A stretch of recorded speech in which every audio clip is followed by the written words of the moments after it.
গ্রামে বিয়ে করলেই রহস্যজনকভাবে পালিয়ে যায় বউ। 500 জন জাস্ট উধাও।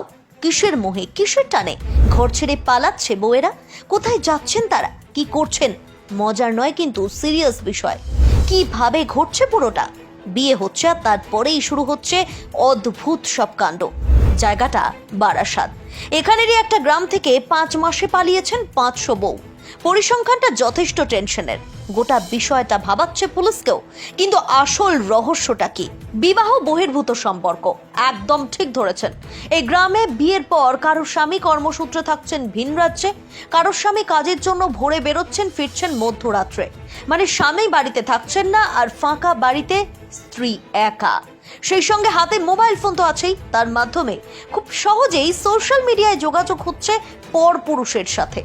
এতেই একাকিত্ব কমছে, ঘনিষ্ঠতা বাড়ছে, জড়িয়ে পড়ছেন পরকীয়ায়। প্রেমের টানে স্বামী সংসারে ইতি টেনে ঘর ছাড়ছেন তারা। এমনকি ফেলে যাচ্ছেন ছোট সন্তানকেও। বাসা বাঁধছেন মনের মানুষের সাথে। আর তাদের স্বামীরা কি করছেন? শুধুই কি প্রেমের টানে ঘর ছাড়ছেন বউয়েরা, নাকি এর পেছনে রয়েছে আর অন্য কোনো কারণ? ডোমেস্টিক ভায়োলেন্স নেই তো? কোথাও একটা দাম্পত্যে বড়সড় ফাটল তৈরি হচ্ছে না তো? মনোবিদ অবশ্য বলছেন একাধিক কারণ থাকতে পারে। বনিবনা না হওয়া, মনের এবং মতের অমিল, সংসারে নিত্যদিনের অশান্তি। এই পরিস্থিতিতে যে কোনো তৃতীয় ব্যক্তি ঢুকে পড়া খুব একটা কঠিন বিষয় নয়। সঙ্গে দুটো মধুর বাণী, রঙিন স্বপ্ন দেখানো, এসব কার না ভালো লাগে? সেই হাতছানিতে সাড়া দিয়েই পর ঘর ছাড়ছেন গৃহবধূরা। তবে গৃহবধূর পাশাপাশি নাবালিকা নিখোঁজ হওয়ার সংখ্যাটাও যথেষ্ট উদ্বেগজনক। পুলিশের পরিসংখ্যান অনুযায়ী গত 5 মাসে ওই জায়গা থেকেই 199 জন নাবালিকা নিখোঁজ।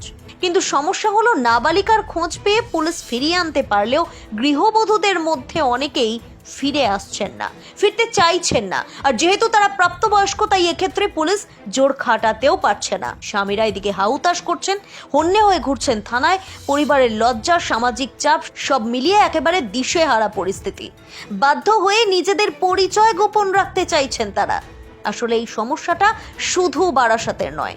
মনোবিদদের মতে এই গভীর সামাজিক অসুস্থতার ছবিটা সময় থাকতেই চিনে নেওয়া প্রয়োজন। আর পারস্পরিক শ্রদ্ধা, বোঝাপড়া, পারিবারিক সময় কাটানোটা খুব জরুরি।